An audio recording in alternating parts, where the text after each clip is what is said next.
आजमगढ़ सदर लोकसभा से समाजवादी पार्टी के प्रत्याशी पूर्व सांसद धर्मेंद्र यादव जी और बीजेपी से वर्तमान सांसद और बीजेपी प्रत्याशी दिनेश लाल यादव निरहुआ चुनावी मैदान में है। राष्ट्रीय प्रवक्ता जी, क्या माहौल है? आप आजमगढ़ में आए हुए हैं, चुनावी मिजाज क्या है, क्या देखा आपने? देखिए, मेरी जो यात्रा है इस बार लोकसभा चुनाव की, गाजियाबाद, बागपत और बागपत के बाद मैनपुरी, कन्नौज होते हुए मैं आजमगढ़ आया। ये 5वीं लोकसभा है जिसमें जाने का सौभाग्य मुझे प्राप्त हुआ है और समाजवादियों की धरती आजमगढ़ में आने का सौभाग्य प्राप्त हुआ, नेताजी के यहाँ धरती पर आने का सौभाग्य प्राप्त हुआ। मैं अपने 30 वर्ष के सामाजिक एवं राजनीतिक अनुभव के आधार पर कह सकता हूँ कि 2024 का जो चुनाव है ये थोड़ा अलग चुनाव है। ये चुनाव भारतीय जनता पार्टी से यहाँ की जनता लड़ रही है और मैं आपको बहुत जिम्मेदारी से कहना चाहता हूँ, क्योंकि जो आदरणीय मोदी जी के जो वादे थे, आदरणीय मोदी जी ने जो वादे देश की जनता से 2014 में करे थे और बाद में माननीय अमित शाह जी ने, गृह मंत्री जी ने कहा कि ये सब जुमले हैं और फिर अब मोदी जी नई गारंटी लेकर आए। तो मेरे को लगता है कि जब पुरानी गारंटी ही उनके पास नहीं हो पाई तो नई गारंटी का क्या औचित्य रहता है। ये देश की जनता जिन वर्गों को उन्होंने ठगा है, चाहे देश का किसान हो, देश का युवा हो, देश की मातृशक्ति हो, देश का सैनिक हो, ये पहली बार इतने पीड़ित हुए हैं 10 वर्ष के शासन में कि ये खुद ही खड़े हो गए हैं भारतीय जनता पार्टी का मुकाबला करने। भारतीय जनता पार्टी कह रही है कि हमने महिलाओं को सम्मान दिया और इस इलेक्शन में खासतौर से जो उत्तर प्रदेश का इलेक्शन है लोकसभा, महिलाओं की एक बड़ी संख्या है। कहना है इस इलेक्शन में महिलाओं का क्या रोल रहेगा? देखिए, भारतीय जनता पार्टी ने जो नारा दिया था वो था बेटी बचाओ बेटी पढ़ाओ। हमने देखा इस जो महिलाओं की इस्मत को लूटते हुए मणिपुर में, हमने देखा है किस प्रकार पहलवान बेटियों के साथ अत्याचार इस सरकार में हुआ है। उनको घसीटा गया, माननीय प्रधानमंत्री जी के घर के 5 किलोमीटर की रेंज में उनको सड़कों पे घसीटा गया, जो देश का नाम रोशन करके आई। ये भी केवल भारतीय जनता पार्टी की मोदी सरकार में हुआ। आपने देखा कानपुर में किस प्रकार माँ बेटी ब्राह्मण के साथ अत्याचार इस योगी सरकार में हुआ। हाथरस की दलित बेटी के साथ क्या हुआ, उन्नाव की बेटी के साथ क्या हुआ। और मैं कहना चाहता हूँ, बनारस जो माननीय प्रधानमंत्री जी की कॉन्स्टिट्यूंसी है, उसमें बीएचयू की लड़की का रेप करने वाले भारतीय जनता पार्टी के 3 कार्यकर्ता थे। ये बेटी बचाओ बेटी पढ़ाओ भी इनका जुमला है और इस बार की जो महिलाएं हैं जिनका अनादर हुआ इस सरकार में, वो निश्चित तौर पे भारतीय जनता पार्टी को जवाब देने जा रहे हैं। जब 4 जून को परिणाम आएगा तो इस देश की महिलाएं सरकार को बाहर करने जा रही हैं। लोकसभा इलेक्शन 2024 को लेकर पीएम मोदी और इंडिया महागठबंधन के जो नेतागण हैं, जो भाषण दोनों तरफ से हो रहे हैं, जो बयानबाजियां हो रही हैं जनसभाओं में, उसमें आप क्या फर्क महसूस कर रहे हैं? उसको आप किस तरह देख रहे हैं? मेरे को ऐसा लगता है कि माननीय मुख्यमंत्री जी को और माननीय प्रधानमंत्री को देश के संविधान को एक बार पढ़ने की दोबारा आवश्यकता है। अगर वो देश के संविधान को पढ़ेंगे तो देश का संविधान ये क्या पाठ सिखाता है, देश का संविधान ये पाठ सिखाता है कि सभी धर्म, सभी जाति, सभी वर्गों के लोगों का सम्मान होना चाहिए, उनके प्रति किसी प्रकार की घृणा का भाव हमारे अंदर ना रहे।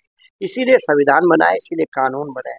लेकिन माननीय योगी जी चाहे 80-20 की बात करते हों, चाहे अब प्रधानमंत्री जी हिंदू मुस्लिम की बात करते हों, मेरे को लगता है कि ये प्रधानमंत्री की पद की जो गरिमा है उसके भी खिलाफ है और इस देश के संविधान की भावना के खिलाफ है।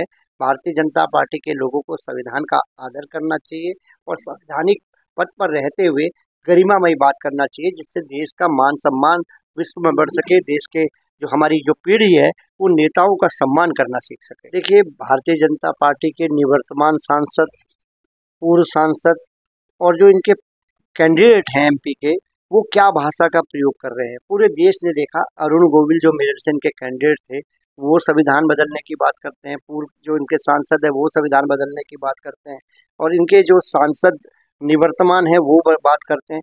ये विपक्ष के लोग नहीं कह रहे, ये लोग कह रहे हैं और इन्होंने करके दिखाया भी है। मैं आपको एक उदाहरण से बताना चाहता हूँ।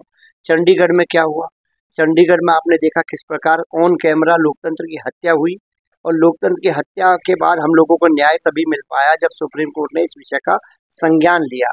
अगर माननीय सर्वोच्च न्यायालय नहीं हो पाता, क्या आपको और हमारे देशवासियों को न्याय मिल पाता?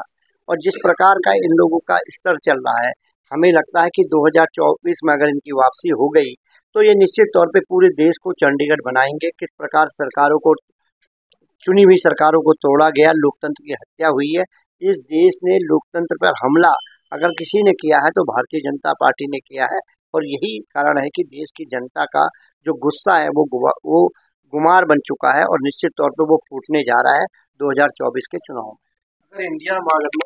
अगर इंडिया महागठबंधन की सरकार बन गई या फिर आजमगढ़ से धर्मेंद्र यादव चुनाव जीत गए, जिस तरह से राहुल गांधी, अखिलेश यादव जिस तरह से वादा कर रहे हैं और जो भी वादे मैनिफेस्टो में अपने किए हुए हैं, और जिस एतमाद और विश्वास के साथ, कॉन्फिडेंस के साथ राहुल गांधी कह रहे हैं कि 4 जून को एनडीए और पीएम मोदी की विदाई तय है, वो जा रहे हैं, शहंशाह जा रहे हैं, तो आप कितना उनके इन बयानात पर आप कितना भरोसा कर रहे हैं, और जो वादे कर रहे हैं क्या वो वादे पूरे हों?